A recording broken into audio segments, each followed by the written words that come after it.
In this video, I will show you how to disable restricted mode on TikTok.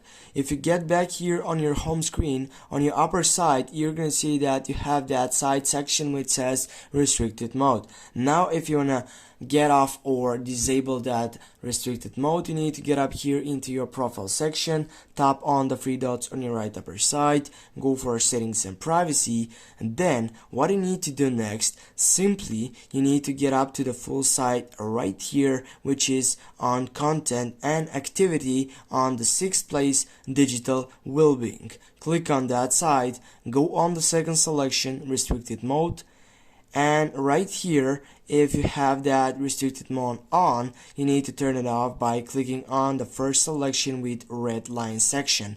Go turn off, go next. First you need to enter the passcode right here, go next again, and right now it is restarted the TikTok site, and as you can see on your upper side, it doesn't appear that site for restricted mode.